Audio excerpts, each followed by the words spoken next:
Morning, everybody, or good afternoon or good evening, depending on where you're joining us from. I see some people are already doing this in the chat, which is super exciting. But if you want to throw in the attendee chat where you're joining us from today, we're going to give people a few more minutes to hop in, and then we're going to get started. I am joining from right outside of Denver, Colorado, and it doesn't quite feel like fall yet, but I'm ready for it. And Bernie, you're Bay Area, right?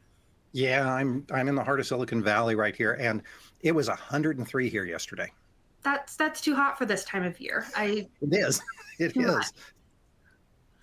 All right, I saw Germany. I'm seeing a lot of Pennsylvania, Stockholm, Sweden. It is always so fun to see where people are joining us from for these webinars. I'd love to know if any of y'all have ever met me before. So, since I teach students, a lot of people may have seen me throw an emoticon, and Molly will tell you how here in a minute, if you've already met me before or seen me at a conference. Highlight that for people too, so you can throw it up. You should see the reactions highlighted on your attendee console.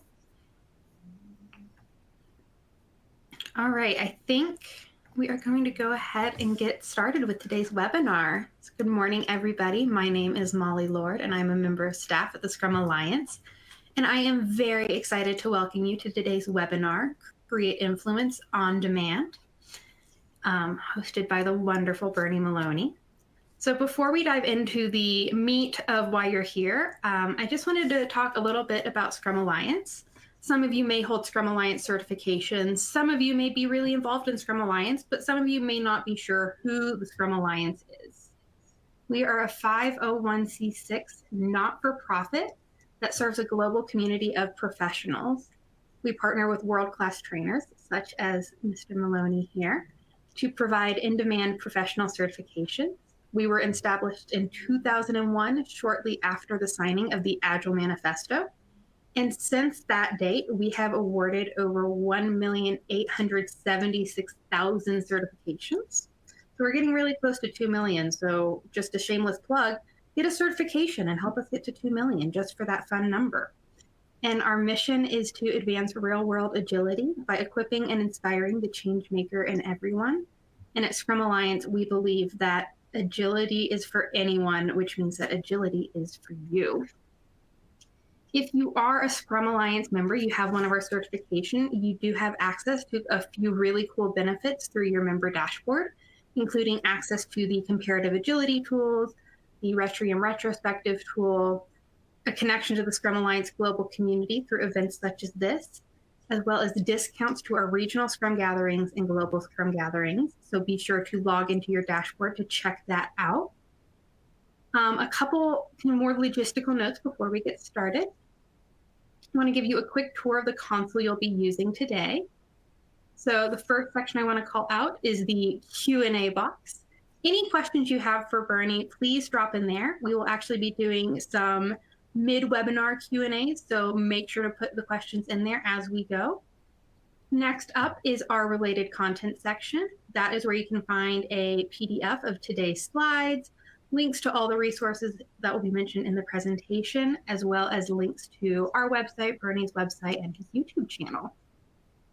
Some of you have already found it. I think most of you have. We have our attendee chat. This is where you can connect with your fellow attendees, share your thoughts, feelings, LinkedIn's, any way you want to connect with your fellow attendees. And finally, we have our reactions tool.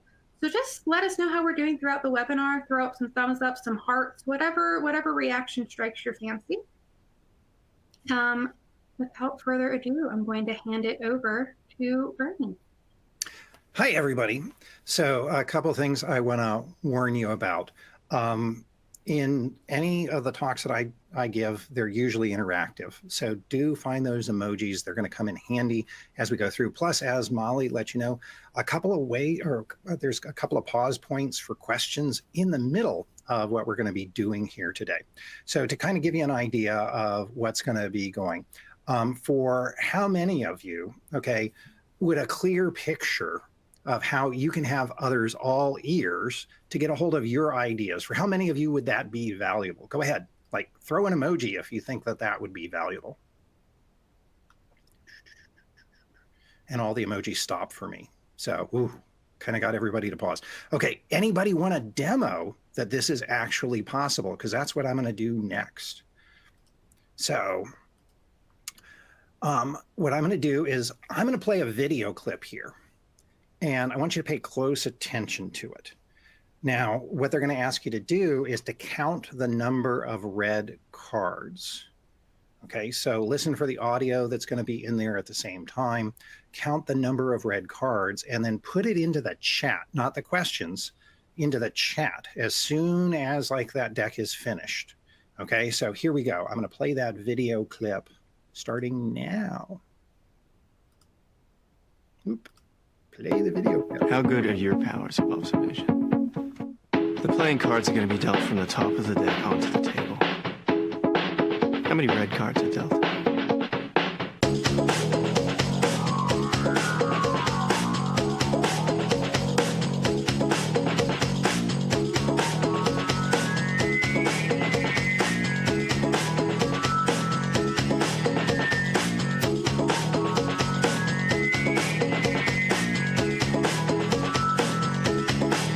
Here comes the end. How many? If you said 15, congratulations.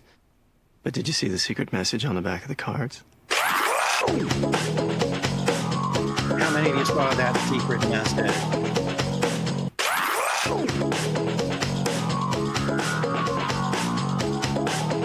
This awareness test brought to you by The Mentalist. Watch close. So what that kind of illustrates is how good are your powers of observation? way beyond. Wow. Okay. It started like playing. Words go way beyond, or influence goes way beyond the words that you use. There's an awful lot that you can do to improve your communication effectiveness.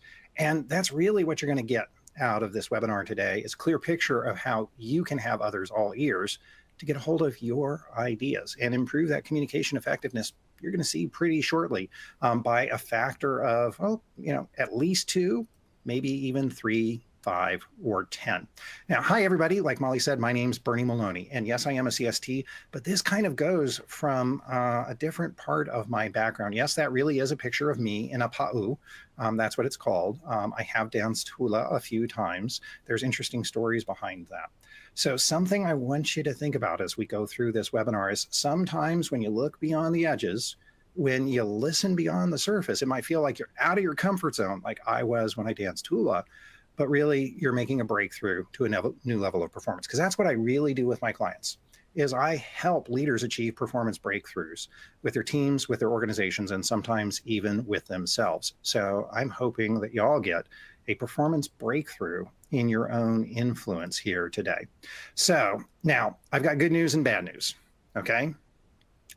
This is going to be audience participation as we go through. So this stuff that you're about to learn is really powerful. And I want you to be careful with it as you start practicing it. Otherwise, the other dogs in the park won't play with you. Now, that's the good news. It's really powerful. Here's the bad news. You're going to need to practice. Now, usually when I give this webinar in person, we actually do live practice in the session. And Molly has been kind enough to get a colleague, Renee, in here to be a test subject. So you can get to see some of this stuff in action as we go through. Now, as we go through, the outcome of this is you're going to see how you can double how much people hear you and grasp your points, so that you have greater influence. You're probably going to get that in the first 15 minutes of what we're going on here. If you stick around beyond that 15 minutes, we're actually going to go deeper still. And there's going to be other interactive points in here. If you play full out, okay, which is what I'm going to encourage you to do by throwing those emoticons as we go through. If you stick around to the end, I have 2 offers. Okay, I have 2 offers. And this is not going to be available. The interactivity is not going to be available to those of you watching this on a recording. So I just want to warn you about that up front. Okay, so let's go ahead and dive in. How many of you have ever heard that first impressions matter? You throw an emoticon. So cool, they're not coming across yet for me. So do y'all think that those first 60 seconds really matter? Let me lead you through this. Okay. Have you ever had a telemarketer call like at mealtime, but you actually asked to hear more? What's behind that? Well, now when I do this in person, I will usually tell the audience, okay, for those who identify as feminine in the room, I got a question for y'all. Now, since I can't see your faces, I can't be there, but like I'm going to look for the emoticons on this one. For those of you who identify as feminine, this stuff even applies like in social situations, because how many of you, like within the first 30 to 60 seconds, have found yourself when a prospective suitor has come up thinking, jerk? Okay, for the rest of us, yeah, that really happens.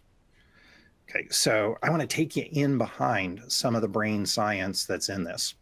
So what's going on, this is really well confirmed by science, is confirmation bias. And you need to be aware of this when you're trying to influence things. So something that I like to talk about here with confirmation bias, in the 2004 elections, okay, that was 20 years ago. By the way, if you're a US citizen, please vote. There were some researchers at Emory University, and they decided to kind of look at things. They put people from both political persuasions here in the US into an fMRI. That's a functional magnetic resonance imaging machine where you can actually see the brain work. And what they did is they presented to those test subjects some blatantly self-contradictory statements from the candidate of their choice. And then they observed what happened in their brain. So what they noticed was that while the areas where emotion were lit, the areas, okay, where reasoning was inactive, okay, and the areas of emotion and conflict resolution lit up until once they found an interpretation that supported their original position, the brain areas of reward and pleasure lit up, leading to a reinforcement of their original position. So that's what you're up against whenever you're trying to influence folks, is the fast twitch fibers that are there in the brain. Now, let me kind of take this into technology teams. See, because communication goes way, way, way beyond words. This is really well established in communication science. So words alone only convey about 7% of the information that we're trying to transmit. That's before transmission loss error kicks in. Transmission loss error is like the game of telephone the kids play, where they're passing a message along, and as it goes along, it gets corrupted. That's transmission loss error. Okay, about 38% of the information that we're attempting to transmit is vocal qualities. So things like your tone of voice, your pitch, your speed, your timbre, your volume. Okay. Those of you who are really good with math or can read a pie chart, you're recognizing, yeah, over half the information is something else, and it's physiology. Okay. And that's a really powerful lever when you're trying to influence. So recognize, this is something I tell folks in my online courses, that if you're cutting your cameras off, you're dropping out just by having your camera off over half the information that your brain thinks you're transmitting. Have you ever heard that you only use 2 or 5 or 10% of your brain? Okay, that's your conscious mind. Your unconscious mind is the rest, and that's the stuff that kind of gets into those fast twitch muscle fibers in the brain. So, and your unconscious mind is really powerful. It can pick up things as subtle as eye dilation. Yep, even here on camera. Things like skin tone, that's whether or not you're blushing, and things like skin tonus, that's like how tight your muscles are. That's what goes into physiology. So it goes way beyond just body position. Now, let me translate that into technical practice that a lot of you as agilists are aware of. So this is one of the reasons why email sucks, frankly, because you're only transmitting about 7% of the information. It's very easy for a message to get discombobulated. Okay, this is why picking up a phone is so much better. Now, chat, like we've got going on here in the webinar, it's kind of somewhere in between those two. Okay, so you're actually getting a little bit of live interaction in chat when you've got a two-way chat going, not quite as much as actual voice that's going on. And this is why face-to-face is really best. Okay, now, The virtual environment that we all find ourselves in these days is kind of in between those two. There's some other tools that I'm going to not introduce you to, but make you aware of here that you could use as a way of kind of getting further up there. So if you have a Zoom account, okay, even a free account, you can use something that's called a Zoom clip, and you can record a short message of about 2 minutes that is both audio and video and send that across. That is a very effective way, even in a medium like email, to help make your points. There's another service called Loom, Loom, that does screen recording like that as well. So you can show people what you're seeing, and that gets you closer to that face-to-face sort of experience. You don't even have to be in return to office to be able to do that. Okay, now for those of you who are good with math, have I already showed you how you can increase what people hear from you so that you can influence them by a factor of 2 or 5? I mean, when you think about 7% versus 38% just by picking up a phone, or have I actually shown you like how you could increase your communication effectiveness by a factor of 10 by actually having a live exchange? Now, even if those numbers are off, they're pretty well established in communication science. Tons of studies. They don't all fall into those same numbers, but the proportions are all pretty equal like that across those communication studies. What if your teams could increase their effectiveness by even half of this figure? Would that be valuable to you?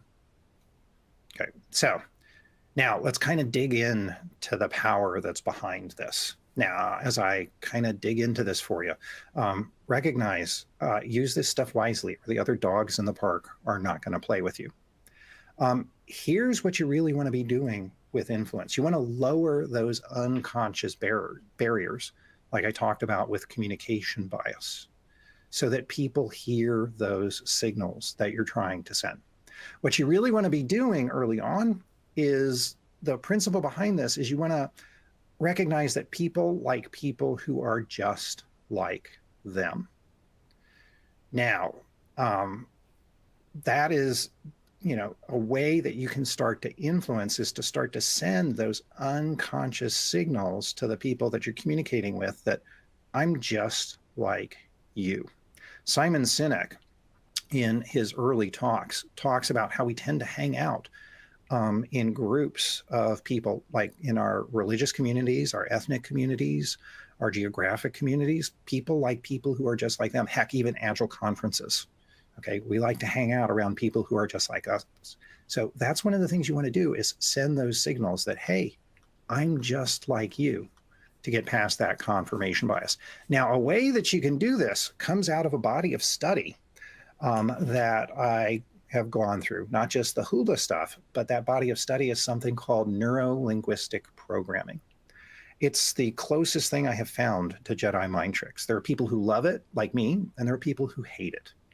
So I'm going to teach you some concepts out of neuro-linguistic programming here today.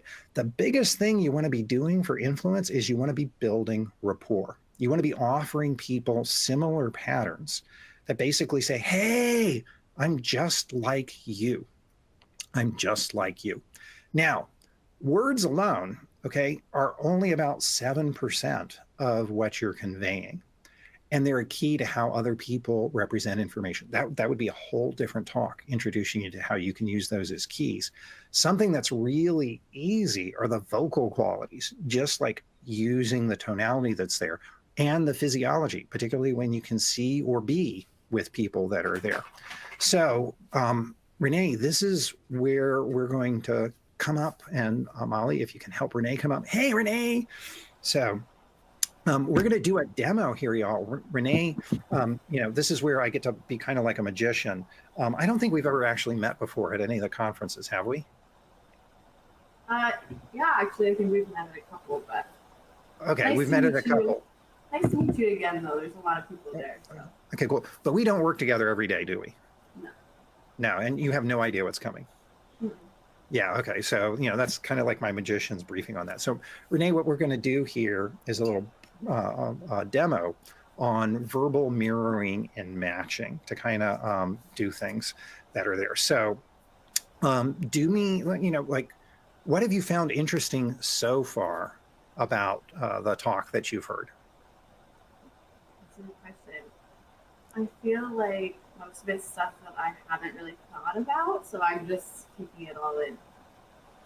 You're just taking it all in. Cool. Has anything really resonated for you yet? I mean, I think it all. I don't know. I can't pull a certain thing right now, but I think all of it's really interesting. Cool. How useful do you think this stuff would be in what you do day to day?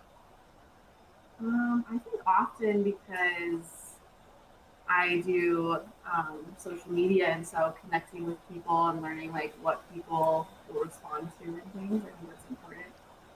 Ooh, yeah, you'd really like some of the deeper stuff, I bet, wouldn't you? Yeah. Cool. So, are you kind of getting a feel for like how this stuff might be useful to you? I think I'm starting to, yeah. Cool. Now, let me ask you, do you feel like we're in rapport, Renee? Yes. Awesome. Okay, so y'all, that was my demo. Now I'm going to ask Renee some questions on behalf of everybody. Renee, did you notice me doing anything as we had that talk? No. No. Perfect. Okay, so that's something that I want to make for everybody that's out there is when you start to use these techniques, other people are not going to sense what's going on. Okay, but how many of you noticed, like kind of those words on the back of the cards, that I slowed down my speech? Now that I'm like bringing it to your attention, Renee, is it kind of making sense? You notice how I slowed down and I deepened my voice as we started to talk? I didn't notice during it, but now that you say it, I can see that. Yeah. Yeah. So what I did is I observed the way that Renee was talking. For me, these verbal vectors are, yeah, okay, Lisa has just said hey, mirroring tone and cadence as well as some of her energy. I came down in my energy because Renee was a little bit subdued. I dropped my tone, my cadence, I slowed down because Renee was speaking a little bit. That's one of the ways that you can start doing verbal mirroring and matching. Okay, you can start observing things like that. Now, let me show you something on physiological. Renee, hold up your right hand, if you would, please. Okay, and everybody, like you hold up your right hand as well as you kind of look at me and Renee. Okay, so I got to see now, Renee, if I do this, does it look like you're looking in a mirror? Like if you were looking at me, you know, are we holding the same position in a mirror or is it opposite sides? Opposite. It's opposite sides. Okay, so that, okay, is matching. Because if I turn around like this, now does it look like we're on the same side here, Renee? Like when I turn around like that? Yeah, okay, so that was matching, okay, and Renee, put that hand back up, same hand. Okay, and so now we're mirroring, okay, because it kind of looks like we're in a mirror for Renee. So that's a physiological mirroring and matching. Thanks, Renee. So was that useful to you as a demo subject? I always like to do that before we like go back to the talk. Me? Yeah, that was interesting. I didn't think about that. Super. Okay. So thanks, Renee. If you want to like sit back and relax, yeah, okay, you can get your video off. Okay, so now we're going to take some questions from you. But while we take some questions from you about what's been going on here, I have some questions for you as an audience. So for those of you who are watching this on video, these links won't be active past the end of this week when we're doing it live. But for the rest of you, I'd love to get some information to you about like what you'd like to hear more about in influence, because this is a really deep topic and I'm only kind of talking about the surface of it here. So I got a short 3-question survey that's there. You can get to it either with the QR code or with the link that I've got there. So Molly, let's go ahead and take a couple of questions that we've got that are in there. Yeah, so we've got one in the Q&A that I think everybody can relate to, especially after the past 4 years. How do you battle the trend to only communicate through text or chat? You can try and call someone and never reach them, but text them and they answer within moments. I think we all experience that, whether it's Slack or actual text message. We're often reduced to tiny little speech bubbles. Super. So a couple things you can do. You can always record a video, or sorry, you can do a audio text. So that is a simple way. Like if you've got them responding to text, do an audio text where you're doing a voice recording and you send them a short voice recording. Because what's going to happen is they're going to hear some of the emotion that's there in your voice, and they're going to understand the point of view that you're coming from. So that's something that's pretty easy to do if you're stuck with text. You can do the same thing in Slack. You can record audio messages and send those back and forth. That's one of the reasons why I mentioned like Zoom. If you've got a Zoom account, they've got a feature that's called Clips. And Danielle DeLuise is one of the executives in Scrum Alliance. When she joined back in the spring, I sent her a Zoom clip and she was like, oh my God, this is my favorite way of communicating now, because she saw how richer that communication was, and it still allows you to do things asynchronously. Loom, the service loom.com, is very, very similar. And even with a free account, you can send a few messages. And one of the things you can do is you can like delete your old messages to save your buffers. So those are some ideas for that. All right. What are your suggestions for mirroring someone with completely different linguistic patterns, accents, cultural backgrounds from you? Nice. Okay. So the studies that have been done, this stuff applies across cultures, across languages. So be less concerned about that. Like I said, those first 30 to 60 seconds, that's where you really want to be doing things like this. So like I did with Renee, observe what you're doing. A trick to this is just ask some short questions and see what their patterns are like, and then start to offer similar patterns to them. There comes a certain point where you just start to get an innate sense, a feeling that, yes, we're starting to get in sync. Now, I waited a little bit longer than I passed that point with the demo with Renee, just to be sure that it had kind of sunk in. And then I asked Renee, because this is a demo here in an instructional webinar. A little bit later, I got some bonus stuff that will like show you how you do a technique called pacing and leading, which is really what I was doing with Renee. And that's how you know that you are in sync when you do things like that. 30 to 60 seconds, if you start doing that, it becomes really helpful to build rapport, no matter what the culture, what the language is. All right. And I just want to make sure for timing, do we have time for one or two more questions? Gosh, yeah, we got another one. I'm going through this super fast, Molly. All right. So your demo was one-on-one. What do you do when you're communicating with an entire team, for example? Oh my goodness, that's a whole nother webinar, y'all. Okay. So first of all, that's a whole nother webinar. So I'm going to go back a couple of slides to the Williams sisters. And something that you can do with a whole group. Okay. And in fact, if you go look at the survey, that's one of the other influence topics that I've got there. You can actually use your words to build affinity with a whole group. So one of the things that I'll talk about is, how many of you remember the first time you saw, if you're old like me and you were actually voting at this time, okay, if you saw Bill Clinton when Bill was campaigning and you saw him do things like this. Okay. First time I saw him do that, it was just like, that's odd. It was only later, after I started studying neurolinguistic programming, that I found out that that is a classic satir gesture. You'll find out who Virginia Satir was here pretty quickly. And when, like, one of the topics that I've got in there is not only how do you do this with groups, but how do you do this for public speaking? So I am absolutely confident that every president since Reagan, I don't know about the prior president, but every president since Reagan has been trained in this stuff. And in fact, I know the people who trained Obama in these techniques. So you can absolutely use this stuff, but it's a deeper level topic than what we've got time for here. Cool. So buffer your questions. There's going to be another opportunity a little bit later in the webinar for us to come back to that. What I'd like to do right now is give everybody a little bit deeper sense. And oh, by the way, stick around until the very end because I've got some offers for y'all that are here. Let's kind of get what's behind all of this stuff. So I mentioned that this comes from neuro-linguistic programming. And NLP was first developed in the Santa Cruz Mountains. Now, I'm in Silicon Valley. The Santa Cruz Mountains are about 10 miles in that direction from me. It was developed by a couple of folks at UC Santa Cruz, Bandler and Grindler. One of them was in psychology. One of them was in computer programming. And this was like in the late 70s. And they had an idea.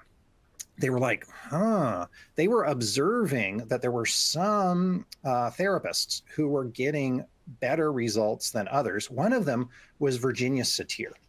Now, Virginia Satir was a child and family psychologist. She practiced in Palo Alto. Palo Alto is only about 5 miles that way from me.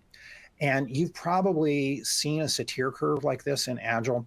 You may have also heard of Bruce Tuckman's language of forming, storming, norming, and performing. And both Bruce and Virginia, they were just observing what groups of people go through. This happens anytime you get a group of people together, is that whole forming, storming, norming. But Virginia was getting excellent results, and Bandler and Grinder had heard about her work, and they went, hey, maybe there's like a computer program behind it. Maybe we can actually model that sort of behavior. And in essence, what neurolinguistic programming, or NLP, teaches you is success leaves footprints. So let me give you the NLP model of communication. So we've got a world that's all around us all the time. And the world throws about 2 billion bits of information at us every second. Mikhail Csikszentmihalyi in his book Flow cited that figure. Google's done a study on this. They think it's only about 300,000. So it's still, or was it 3 million? I'd actually have to go back and read that study. It's an awful lot. But something that we know from brain science, to give you an idea of what 2 billion bits of information is like, I'm going to flash something up here for just 1 second to give you an idea of what 2 billion bits of information is in a second.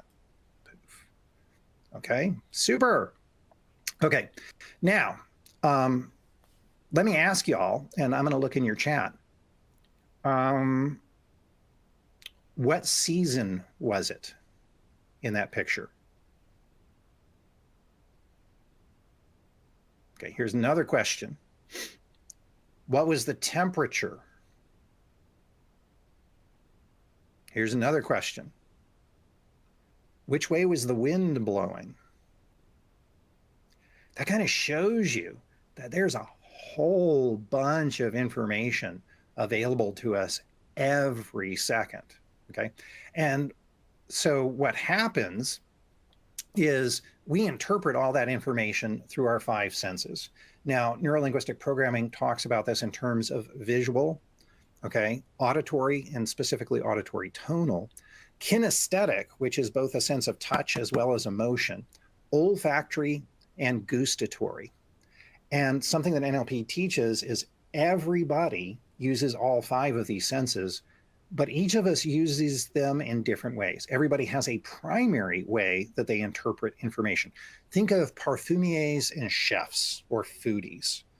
Okay, so this is called language of the senses. And something you can use for influence is you can use lots of lots. So you can use a whole lot of language of the senses. And you can use some predicates like that, like visual predicates, auditory predicates, and kinesthetic predicates as a way of building rapport. For those of you interested in how to do it with an audience or a group, like I said, those words are kind of keys to it. So, but all of us interpret all that information available to us through those 5 senses, but our conscious mind can only process about 134 bits per second. And we tend to process it in groups of 7, in chunks of 7 plus or minus 2. Now, I studied neurolinguistic programming before I formally got trained in Agile. And this is where my mind got blown, because I had heard about Virginia Satir and this 7 plus or minus 2 chunks. And at that time in Agile, we would talk about Virginia Satir and that forming, storming, norming curve with Tuckman. And we'd also talk about teams of being 7 plus or minus 2. Okay, so our conscious mind, we're only processing about 134 bits a second. Let me give you an idea of what 134 bits looks like. Yeah, that's it. That's what your reality is. A little white dot in a black field compared to that full color picture that was there. Your reality is like you're standing in a rain of toothpicks, and your reality is shaped by about 130 toothpicks every second. So one of the things you learn in NLP is if you don't like your current reality, choose a different set of toothpicks. Now, what happens to the rest of that information, the stuff that's like black that's in there? Okay, what our brain does is it deletes, distorts, and generalizes. So with that picture, you deleted a bunch of information. Okay, you might distort some, or a generalization is like, have you ever known somebody who, a chihuahua, like a really tiny dog, comes up and barks at them, and they get super afraid? Probably because they've generalized at some point in their past, they had a bad experience with a dog and they're like, oh, all dogs mean, okay? And they kind of run away from it. So that's all that information, like the words that were on the back of the cards in that video that I showed you, okay? There's a lot of information that you can provide to folks. And you can get into that unconscious stuff by sending those signals of, I'm just like you. I'm really just like you. So now let me give you a couple of examples of doing physiological mirroring and matching. If this was a live session, this is where we would probably layer in as an exercise doing some physiological mirroring and matching. And so this is a really good picture of some folks doing, if you look closely at the way their hands, okay, and their legs are positioned, it's like each of them is looking in a mirror at the other person. So this is something you can do, particularly when you're face to face. You can even do this when you're on camera. It's a little tougher on camera because sometimes people will have their video reversed, which is why I had to test with Renee, and I tested early before we did the talk with Molly, because it's something that throws me. When you're in person, it's even a lot easier to be able to do physiological mirroring and matching. To give you another example, this was from a time when I gave this talk to a Women in Technology International conference. These are a couple of folks that were doing one of the physiological mirroring and matching exercises. And wow, they were doing such a great job that I had to grab a picture of it to kind of show you what goes on. And just like I did with Renee, people are generally not going to sense that you're doing this. Let me tell you a little story about how powerful this stuff can be. So part of my career, like my first start in Agile, was in doing consumer PCs with HP. I'm actually a mechanical engineer by training. And we built that business from break even when I joined to over $1 billion a quarter. We did it with distributed teams where we had volume manufacturing in Asia. We had go-to-market for Europe in Grenoble, France. We had engineering here in Silicon Valley. This is 25 years ago, y'all. Okay. We did it with high volumes. Some of our products would have over 100,000 units in a single model run. We did it with high complexity. In Europe, we were shipping over 200 different products a quarter, and there were really tight timelines in that business. So sheet metal and consumer PCs 25 years ago, they were desk side PCs. Sheet metal has about a 14-month lead time before you can get it into people's hands. Motherboards has about a 9-month lead time, but motherboards only have about a 3-month shelf life. So there's just a lot of time pressure. Okay. Even better is if you missed when you said you were going to deliver things, like at Christmas, it wasn't like you missed 1 week of your addressable market. It was more like you had tanked 30% of your addressable market. And our margins on a good day were 8% gross margins. That's before you start taking off deductions, y'all. Most technology businesses want 20 to 30% gross margins. At one point in my career, I was tactically responsible for the delivery of 2% of HP's top line revenue. That was only $1 billion a quarter. And we did that with weekly iterations of a plan. I had no positional authority in that organization.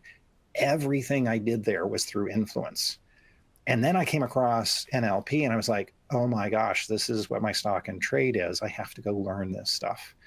So after that PC business, I went into the TV business at HP. Yep. HP actually shipped TVs. Look it up. The MediaSmart 3760 was the very first internet connected TV, even before Apple TV ever shipped. Now, that division had some problems with it. We got a new CTO in who didn't know about my background in PCs. And I knew that I was going to need to build rapport with them, to build influence with them. So there was one of those hallway conversations, and I just kind of walked up to the hallway conversation while he was talking to somebody else. And I started doing physiological, nothing verbal, physiological mirroring and matching. Now, that division shut down right before the 2008 market crash. And that CTO came down across 2 floors in the building 3 times to leave a note at my desk saying he wanted to talk to me. And he let me know that because of what was going on in the economy, I would probably be let go, and it'd be better if I started looking outside of HP at that point. You want to talk about rapport. Ooh. Okay, so that's how powerful this stuff is. Now, like I said, people only use 2 or 5 or 10% of their brain. So one of the things that I think about with this is if people aren't using the rest of it, why not ethically, like, take it out and play with it? That's kind of what I do with neurolinguistic programming. And ethically is the big thing that you got to talk about there. Okay, so now time for other questions here, Molly. So something I'd love to know from you while I take these questions is how valuable would workshops on influence be to you and your employer? This is a different survey, so it's a different QR code, it's a different URL. And again, for those of you watching on video, these will not be live after the end of this week. So, hey, Molly, what questions do we still got? All right. What is the best way to get consensus and decisions made in a matrix organization using only powers of influence? Ooh, tough question. So build rapport with lots of people. Okay. So there are deeper techniques in neurolinguistic programming that essentially are negotiation. And that was one of the topics that I had on the prior survey. Okay, so if you had that survey open, okay, you can go back to that. So there's negotiation topics where you get people to see where they are in agreement is what you want to do. And where they have a shared higher purpose of whatever the thing is. And as you start to get them there, they start to come into rapport as a group. And now you can start working at the margins where the differences are. So one of the things you want to be doing is you don't want to be speaking from logic. Okay, you want to understand what the motivations are behind each of those different groups. And you want to be speaking to those motivations so that they feel like you're just like them, that, you've got a shared interest in this stuff. And that's how you can kind of bring in a matrix organization. Again, deeper stuff, Molly. Ooh. Sounds like I might need to do some more webinars, Molly. Cool. What else you got? What approach can be taken to help the team overcome the hippo mentality or the highest paid person's opinion mentality? Ooh, okay. So an easy one for hippos. Do y'all also know there's wolves working on latest fire? And my favorite, zebras. Zero evidence, but really arrogant. Okay, there's lots of animals in Agile. Okay, for hippos, one of the things I like to do is you need to know that people are unconsciously incompetent. And by bringing awareness, and that's what I'm doing here in this webinar, I'm bringing awareness to the stuff that you could be doing here and being able to do influence. So I've taken you from unconscious incompetence to conscious incompetence. This is one of the reasons why I say you want to go out and practice this stuff. Because as you practice it, then you start to develop conscious competence, and eventually you get to unconscious incompetence. Okay, so for hippos, one of the things that I like to do early on is just acknowledge hippos. So I talk about how, have you ever been trying to get to consensus and you're going around the room, you're getting everybody's opinion, and you get to the big dog in the room, and all of a sudden the opinions shift? Okay, that's the hippo effect. So one of the things you want to do is simultaneous reveals. What that does is, instead of introducing subject matter expert bias, which is what it's called in psychology, and biasing the answers that come after it, which happens when you do a serial reveal, you can do simultaneous reveals like thumb voting. You can do fist to 5. There's lots of things you can do. When I was in that business at HP, so we had teams that were in Asia, teams that were here in California, teams that were in Europe, and we had a weekly call to coordinate everything that we were doing. One of the things you want to do is when you've got groups like that, you can have everybody do a simultaneous reveal at the same time, even if you don't have video, and we didn't have video at the time. But what you want to have is a representative in each of those locations who can hold people accountable. And then what you want to do is you want to go from the lowest power location and find out what they were doing, and you want to go up in the power chain. So another thing you want to do is let the hippos go last. Like you teach them, they zip it until all the other opinions are out in the room. So those are a couple of things you can do with hippos. All right, we have quite a few questions about recommendations for virtual interviews to use these tools to reach and positively influence the interviewer. Ooh. So ask them a couple of questions early on. For those of you who are in job search on the Powered by Teams YouTube channel, okay, poweredbyteams.com/YouTube, like, subscribe, and share. I do have about 45 minutes of videos with hints on how you can have the job chase you. They're free, okay? So you can go look for the playlist. That the playlist is called CT-Job Search, because I do a chalk talk with techniques on that. I don't cover this in those videos, but that's a good thing that I might need to add to that. So what you can do is just ask them a couple of questions. What you're doing whenever you're walking into an interview is you're building a little bit of rapport early on. Molly, that's what you and I did before you started letting people in. We built a little rapport this morning. Okay, and if y'all noticed with Renee, I did a little rapport building before I really jumped into the exercise. So start to observe that, and then start to like offer some similar patterns that are in there. And then if you go watch those videos, I gave you some hints. I've interviewed literally hundreds of agile coaches for some of my clients, and I'll give you hints that'll take your ability to answer from a C level, an average, to a B level, to an A level for stuff that I rarely see. Cool. What else we got? I've lost the question in the chat. They had put it down in here. But how does NLP account for neurodivergence? Have there been studies on whether the effects are the same when these techniques are applied when talking to neurodivergent people? I don't have good information on that, so I'm going to be making stuff up. I want to be like really clear about that.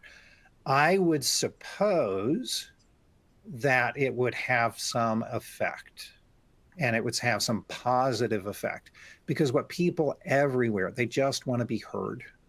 Okay. They just want to be understood. And by sending some signals like that, it can help. Now, something that is similar, but I just want to be upfront, was like really different. For any of you who are in a relationship, okay, there's something that's similar, or if you have kids, okay? So if you have kids who throw a temper tantrum, one of the things you can do is you can throw a bigger temper tantrum.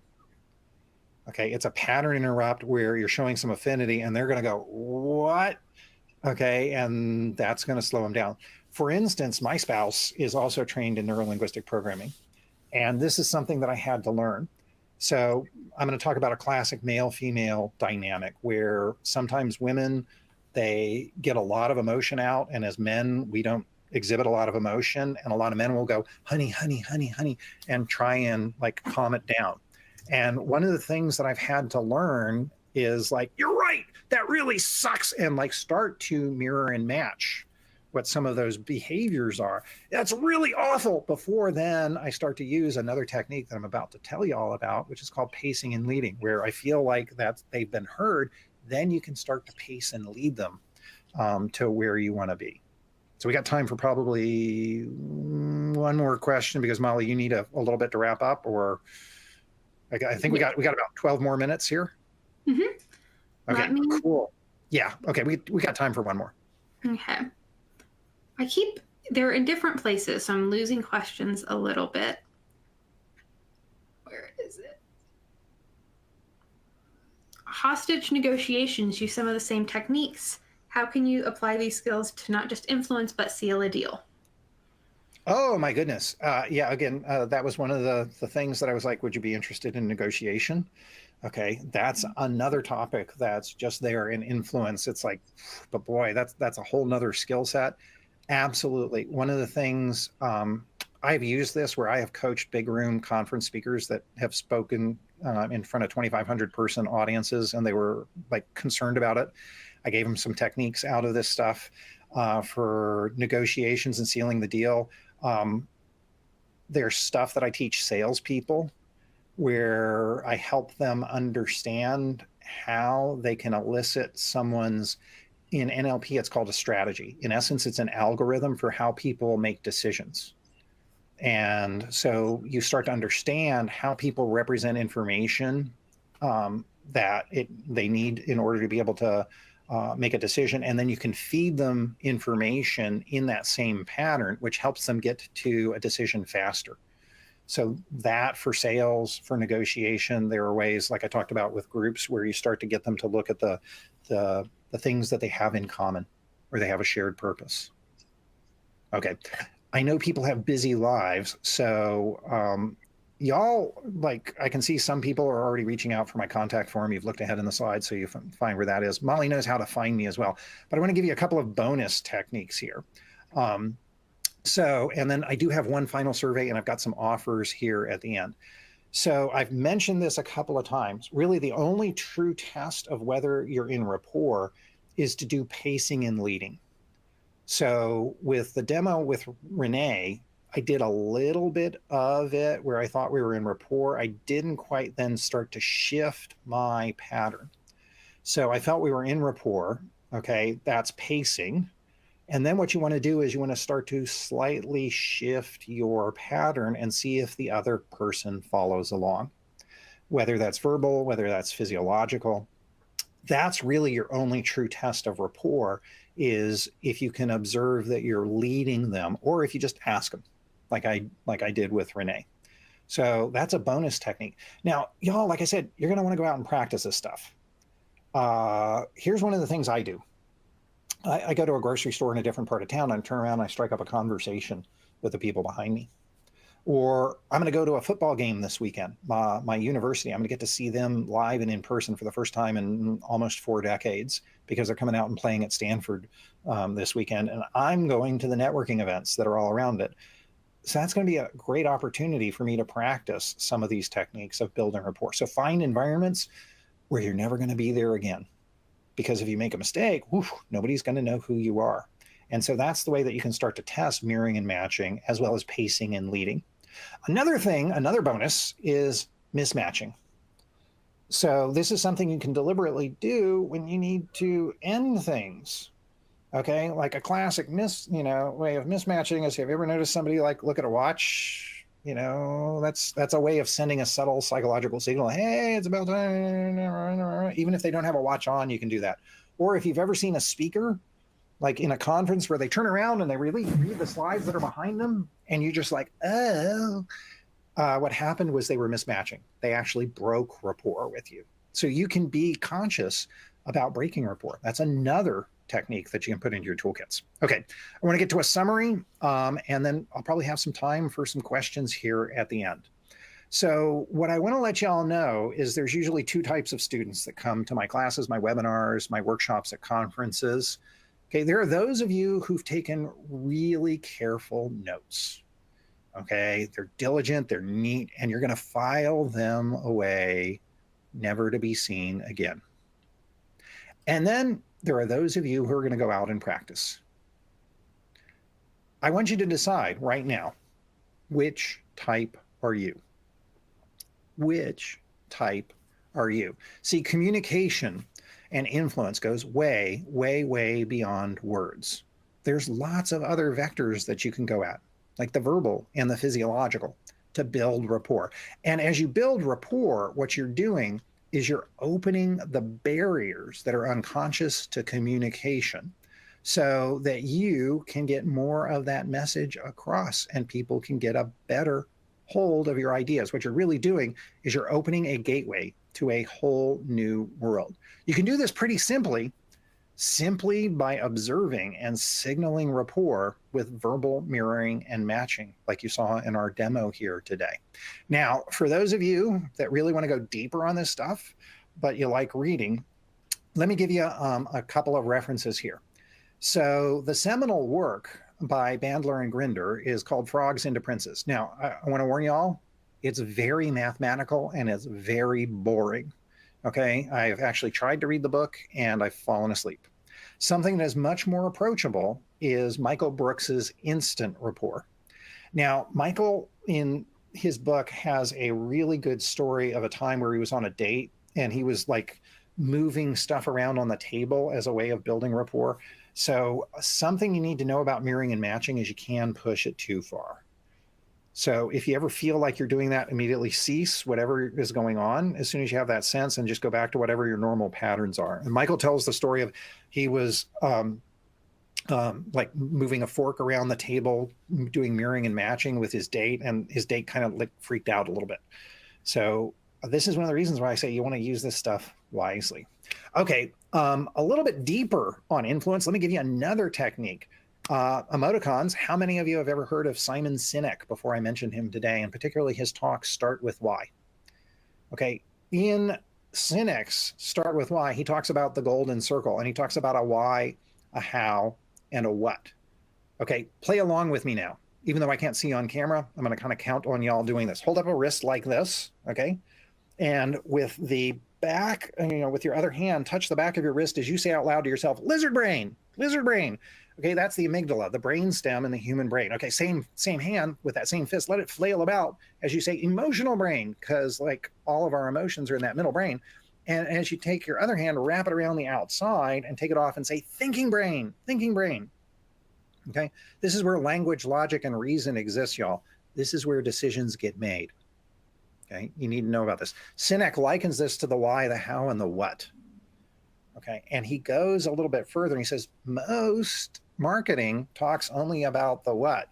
It very rarely talks about the how and the why. Something you can do for influence is you can always talk first about the why, okay, then about the how, and then finally about the what. So just talking about things in that pattern is another way that you can build influence. Another super book that I have recently come across is Zoe Chance's Influence is Your Superpower. It's very, very approachable for this material. And as I read it, it's like, oh my goodness, she's doing a good job of talking about NLP, but not in any technical terms. So what I want to encourage y'all is start right now. Okay, start right now. Now, I've got one final question for y'all before we conclude, and I've got a few slides after this. So this is like my last survey for y'all.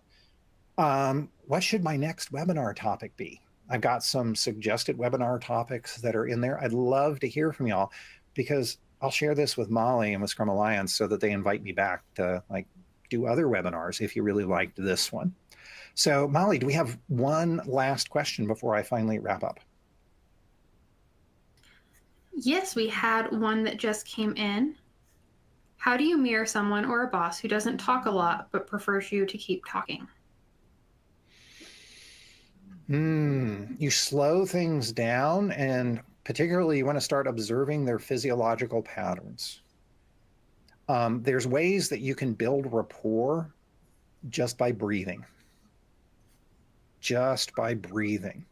So one of the things you can do as you talk is you can start to observe, and this is really subtle. It's hard to do. You can observe their breathing patterns, and you can start to build rapport just by like offering similar breathing patterns. Ooh, nice detailed question. Okay, y'all. I know you're busy. I want to get you out of here. Remember the 3 different surveys you've seen, they'll be live through the end of this week if you have those open. So that's the end of this talk. I want to encourage y'all, use this stuff wisely. Now, if you filled out that last survey, okay, that's where my free offer was. Well, it's not quite a free offer. It's an offer. If any of y'all know any of your colleagues who want CSMs or CSPOs, through the end of November, I'm doing an election season promotion. I've got an offer out there for 75% off of my regular pricing for CSMs and CSPOs if you're willing, okay, to put in a little bit of legwork to help get out the vote. While I will admit I do care how you vote, I care much more that you vote. And this is open to people even outside of the United States. If you're willing to help in the election season, I'm willing to take 75% off of my regular pricing for CSMs and CSPOs. If you're interested in that offer and you filled out that last survey, you have a direct link to it, but you can get there at poweredbyteams.com/GOTV2024. And that will tell you about that election season offer that I've got going. If you want to stay in touch with me, love to have you all subscribe to my YouTube channel, poweredbyteams.com/YouTube. Like, subscribe, and share. Got good stuff there. I try and post about once a month. If you want to stay in contact with me or you got deeper level questions, there's my contact form. But we're right at the top of the hour, Molly. How'd I do? Did great. Fantastic time watching as well. I want to say a huge thank you to Bernie for sharing this wonderful webinar today. I have some tactics I'm definitely going to try and use on some of my next Zoom calls. For everybody who joined us, thank you for taking an hour out of your days and being a part of this webinar and participating. If you are a Scrum Alliance member, tomorrow you will get an email with a link to auto-claim your Scrum education unit for attending this webinar. That should be in your inbox about midday tomorrow. The recording will also be made available in that same email. You'll be able to click a link and access the entire recording as well as everything on the console, including the related resources and content. So with that said, again, thank you so much, Bernie, for a wonderful webinar today. Thank you for Thank hosting. you to everybody for joining us, and we will see you next time. Bye.